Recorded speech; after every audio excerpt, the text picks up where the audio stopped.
Thanks for staying with us. The People's Progress Party leader and Minister for Petroleum and Energy, Ben Micah, has described the recent by-election victory of member-elect for South Bougainville, Timothy Masiu, as breaking the drought for PPP's presence in the region. He welcomed Mr. Masiu while thanking the people of South Bougainville for having confidence in Mr. Masiu. Mr. Micah says PPP had its downfall since the civil crisis on Bougainville, but the victory of Mr. Masiu indicates the confidence in the people have in the party.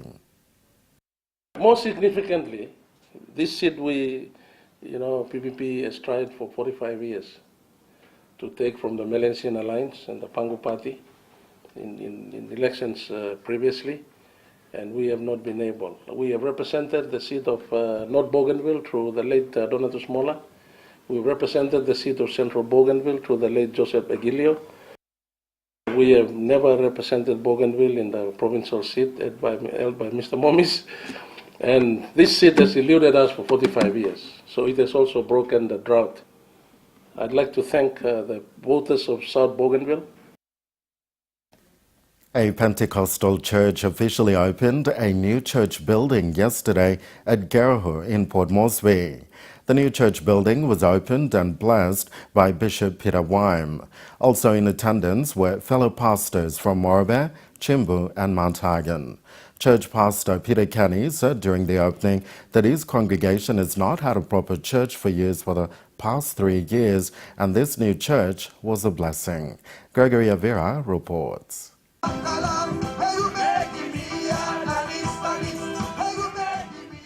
Using pitched-up tents as a place of worship was the only means for the congregation of the X238 church. Despite having no proper church building to use, this did not deter the congregation of Tete in Gereu.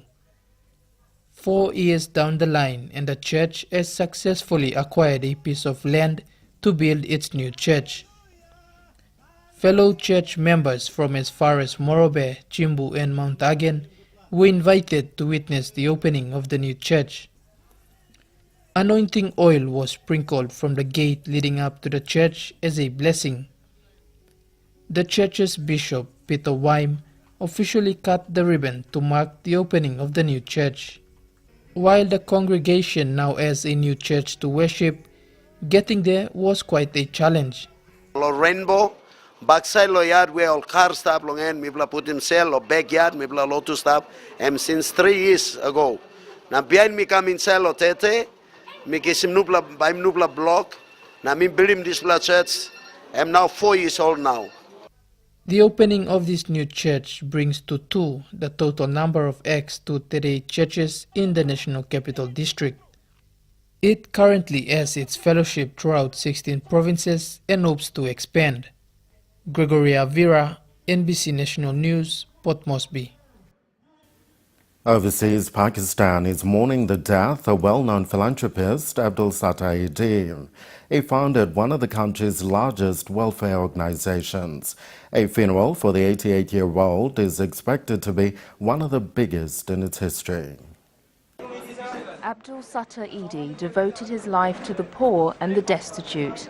He died on Friday at a hospital in Karachi, aged 88. Eidi had been hospitalized for weeks. His son Faisal broke the news of his father's death. He is no longer with us. He has passed away and returned to his final abode. We tried our best to save his life. The humanitarian was actually born in India, but immigrated to Pakistan in 1947, soon after India's partition. Eidi dedicated almost 6 decades of his life to the poor of Karachi. The Eidi Foundation now provides a broad range of free social services, including ambulances, nursing homes, orphanages, clinics, women's shelters and rehabilitation centres across the country. The growth of this organization is probably going to be emulated by others.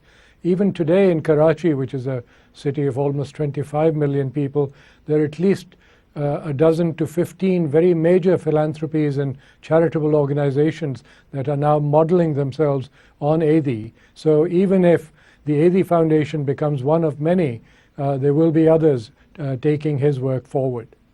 Edie was often faced with death threats and other obstacles. In spite of that, the Edie Foundation became Pakistan's most relied upon social safety net, handling many of the responsibilities that the Pakistani government could not or would not tackle. His charity work earned him numerous awards, including the Gandhi Peace Award and the 2011 London Peace Award. Pakistan's Prime Minister Nawaz Sharif was quick to express his sorrow at Edie's death, saying he deserved the best place in paradise. And stay with us. We'll be back with more after these short messages.